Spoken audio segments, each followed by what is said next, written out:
दोस्तों, आज की कहानी है। बहुत धन्य है तेरे मम्मी पापा जिन्होंने तुझे इतने अच्छे संस्कार दिए। दोस्तों, कहानी शुरू करने से पहले अगर आपने हमारे चैनल को सब्सक्राइब नहीं किया है तो सब्सक्राइब कर लीजिए ताकि आपके पास पहुंचे हर नया वीडियो। आरती और मंदिर की घंटी की आवाज सुनकर रागिनी की नींद खुल गई। इतनी सुबह कौन पूजा कर रहा है? बाहर आकर देखा तो नई बहू मंजरी भगवान की आरती कर रही थी। जब मंजरी आरती कर चुकी तो रागिनी ने पूछा, बेटा तुम इतनी जल्दी क्यों उठ गई? यहाँ तो सभी लोग बहुत देर से सोकर उठते हैं और तुम तो कल ही घूम कर आई हो। आराम करो जाकर।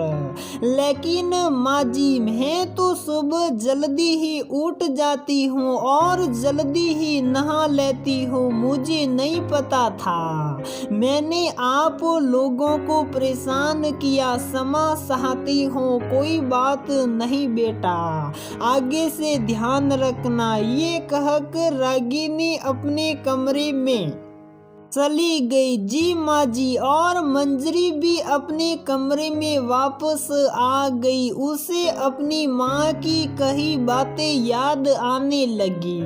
बिटिया, अब तुम पराए घर जा रही हो। हर बात को सोच समझ कर बोलना। कभी किसी को जवाब मत देना।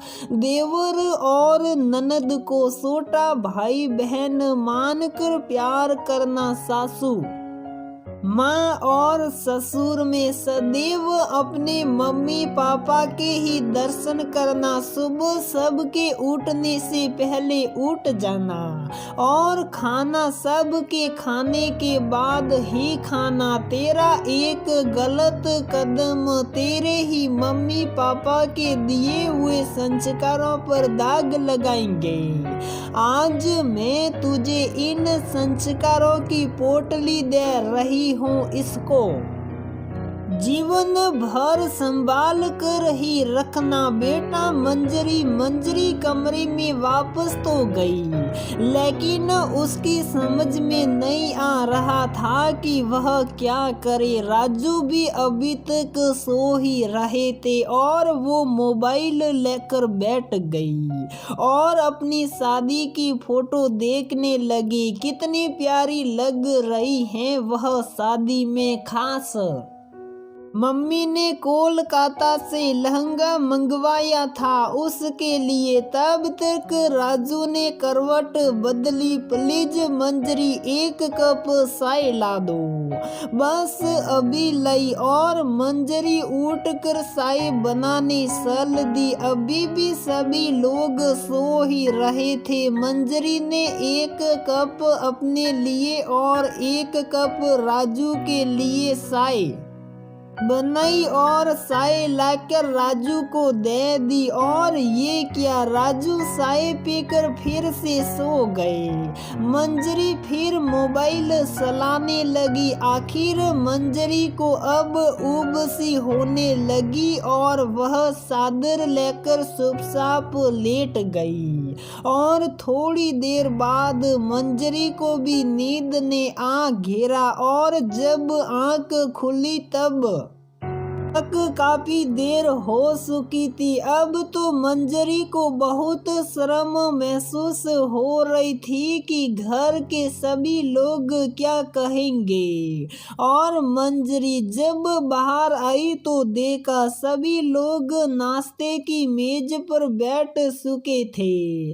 किसी ने कुछ भी नहीं कहा। उल्टे ससुर जी बोले, आ जाओ मंजरी बेटा, तुम भी नाश्ता कर। लो हाँ हाँ क्यों नहीं, मम्मी ने कहा था सबको खिलाने के बाद ही खाना। अरे ये सब पुरानी बातें हैं, यहाँ सब साथ में ही बैठकर खाते हैं। रागिनी मंजरी को अपने पास बिठाते हुए बोली।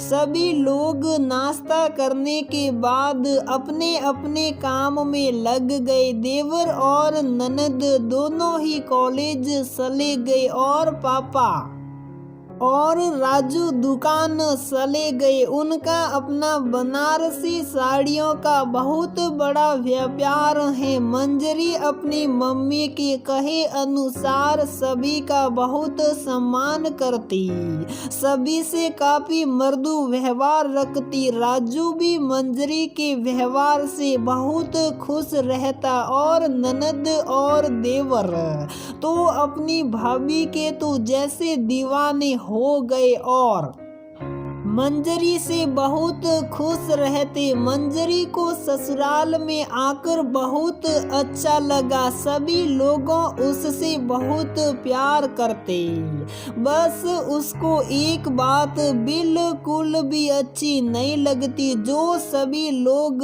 इतनी देर से सोकर उठते हैं। उसने कई बार सोचा इस बारे में मम्मी जी से बात करे, लेकिन कुछ सोच कर चुप रह जाती। एक दिन रागिनी ने मंजरी से दुलार से पूछा, मंजरी बेटा तुमको यहाँ पर अच्छा तो लगता है ना? हम लोगों को साथ। हाँ मम्मी जी बहुत ही अच्छा लगता है, लेकिन सुबह सुबह बिल्कुल अजीब सा लगता है। सभी लोग सो रहे होते हैं और मैं अकेली बोर हो जाती हो। आप कहिए तो मैं सुबह सुबह धीमी आवाज में भजन लगा लिया करो। ठीक है बेटा, लेकिन बहुत धीमी आवाज में। और मंजरी को मुंह मांगी मुराद मिल गई और अब